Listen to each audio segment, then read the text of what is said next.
Hello, all my Whimsy and Bling people. How are you today? Okay, this is going to be a technique, and I'll be honest, I really hope I don't mess it up. Right now, my track record is not too good for the day. Anyways, I'm Michelle, by the way. This is Whimsy and Bling, because, you know, we love us some bling. So, this card I made at an event, and I had never done the whole masking technique, and I was like, oh, this is so pretty. It's so gorgeous. So, let's go ahead and try it. Now, I have made samples of other cards in different colors. This is with our newest in color, the Copper Clay. I thought it really was a nice fall looking card. You do not have to be monochromatic. You could certainly use the same technique, and if you wanted a fall card, you could do, you could bring in the other colors in the new color collection. We got Copper Clay, we got the Wild Wheat, the Boho Blue, the Moody Mauve, and the Pebble Path.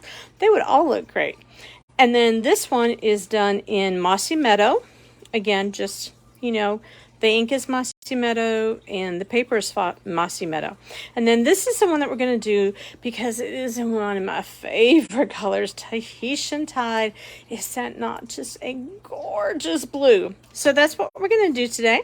And we're going to use the the Irresistible Blooms stamp set. It also comes with a die, but we're not going to do that today.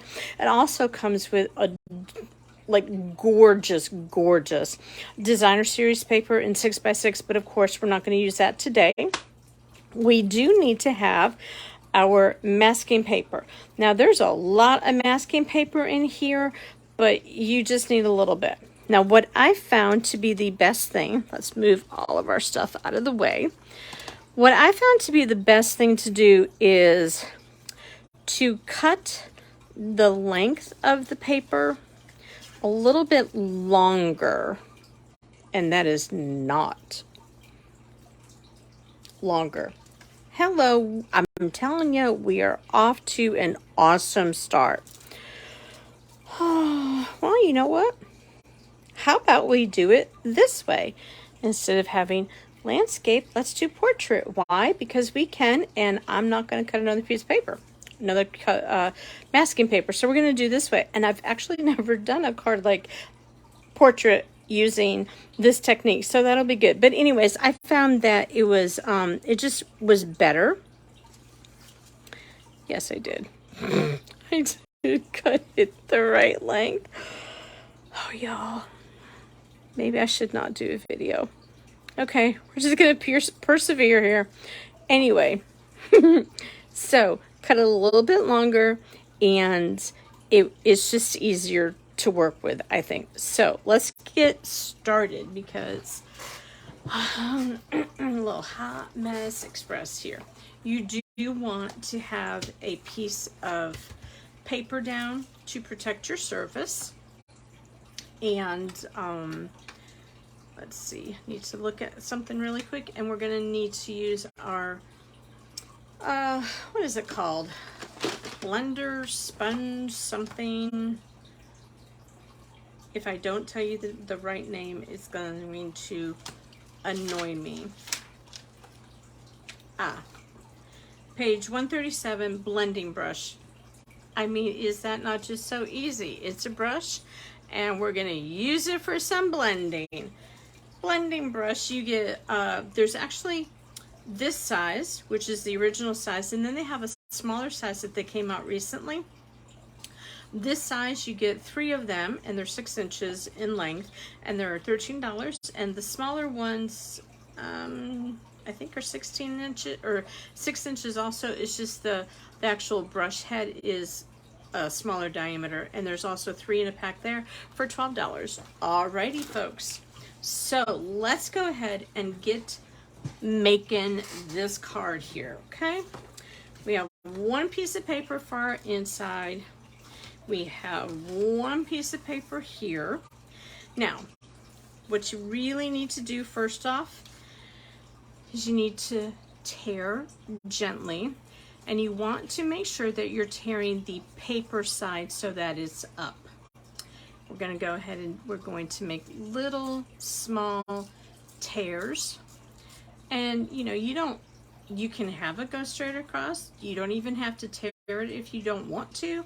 This just tearing it adds some movement. So you can go down, make your hills, your valleys, all that. And then you do turn it around, and again, paper side up, and you just tear it. Now, I think this particular one is probably going to end up not being quite as wide. It's not. So what I do is I take my pointy end of my take a pick tool. I just do a score down the middle, and if I had a fingernail that was long enough, maybe I didn't score deep enough. Okay, or we can just take, see, is that not just the way to do it? All right, so score and then lift up. So, but don't have your paper flip over. By the way, you can get multiple uses from this. This is the one that I was using when I was making the samples. You can see there's all the colors, and I could probably still use it again. I could probably use it a couple times, but I thought we needed to talk about tearing this. Now I'm using my grid lines here to line it up. And again, this is going to be a little bit longer than the paper, which is fine in my opinion. Now you can either do it straight in the middle, you can come down just a little bit so it's not directly in the middle. Now, lightly do that, because when I have really like worked that adhesive in, I had a hard time getting it up, and I had some tears here. So the first thing you'll do is open your pad of ink, again Tahitian Tide or whatever you wanted to use, and we're going to go ahead and take our blending brush, and we are just going to blend. If you put your finger here, you're going to end up pushing down more, and that is a really bad thing that I end up doing. Gonna do that, and then we're gonna come in and we're just going to work the ink. You can tap, tap, tap, do it off a little bit. If you start your first swirl on here without kind of like tapping it off, you could end up having lots of like ugly kind of mark swirls. I do end up being a little heavy-handed when I'm applying my ink this way.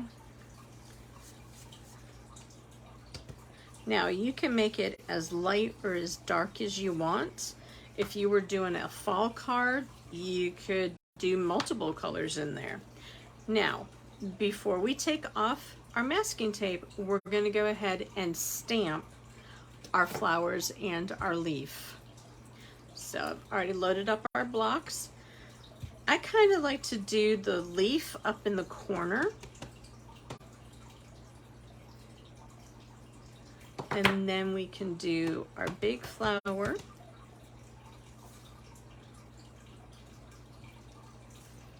And then we could do small one here and a small one there.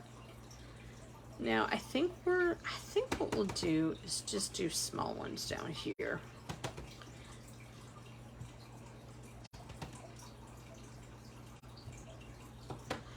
Now there is a little splat kind of stamp in here. I did not use it on my sample, but I noticed on the card that I made when I was at that event, it looked like we did use this. So I think, and it looks like we're gonna have to ink it up, but then stamp it off, and just lightly, ever so lightly, put little splatters on here. Again, this just adds a little bit of more texture to the card, and you don't want a lot. I am just filling in the spaces. Now, you want to definitely make sure you stamp off before you put it on there. Now, before I close up this ink, we need to do the inside of our card. And all we did here was looks like the big flower. If I can find it. Actually, let's do our leaves first. Let's get our leaves in here. Do y'all like monochromatic cards? Sometimes they are just so stunning. Just so stunning. And I think we're gonna do a little bit of that one right there. All right, now we are done with our flowers. We put that off to the side, and we do need to stamp a little bit more. Oop, I'm trying to take the tape off, masking tape off this one. Now, just like you're taking a sticker off something you bought, be very careful. This is why right here I make it a little bit longer. Makes it easier to grab. This is probably the most tedious part of it, but the result, I think, is well worth it. And you know, you could just go ahead and do this in assembly line. I mean, you could do multiple cards, multiple colors, just assembly line, and then put them all together. So the tip is cut your masking paper a little bit longer than the piece of paper you're going to put it on. That way, it'll be a little bit easier to grab and to remove. Second tip, use your take a pick tool, score it on the back side. Then you can take the pokey part and lift it off. And then the third tip is just go very, very, very slow when you're taking it off. Now, that is still sticky. You can see it's still sticky. Even the one that I used earlier this week, it is, well, it would be sticky enough for that. But you can get multiple uses out of this. All right, so we are going to use the same sentiment as on our example. Couldn't be happier to have you as my friend. I think that is just the perfect sentiment. Could have been a little bit better on the stamping, but it's okay. So now let's go ahead and, if I could find a thing of liquid glue and the right card base, we can go ahead and add this to the front. And we're almost done with this card. Can you imagine doing this in like Christmas colors or even non-traditional Christmas colors? That would be really pretty. Matter of fact, I think I might do that. I think I'm going to put that in my calendar and as a need to test out that idea, because I think that sounds awesome.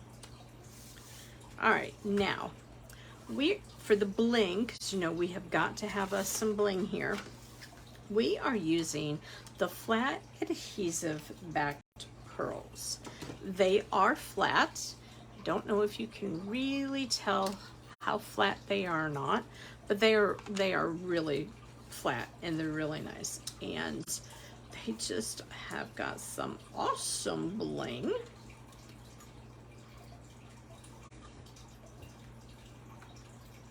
And remember, 3 is a good number to have on a card. So there you go. Here's the cards that we made in the Tahitian tie. This is in the Copper Clay, one of our new in colors. This is in Mossy Meadow. And again, I used the exact same paper and the same bling. And then this one was done in Evening Evergreen, which is a color that we no longer have. But the font and the script in this particular stamp set, Irresistible Blooms, it is just wonderful. I really appreciate you watching. If you're over on Facebook watching, please go ahead and give my page a like, a follow, and leave me a comment on the video. I'd appreciate it. And if you're watching over on YouTube, thank you so much for subscribing to my channel. Go ahead and like the video, leave me a comment. I would really appreciate it. Until next time, remember, be whimsy, add bling. Bye, y'all.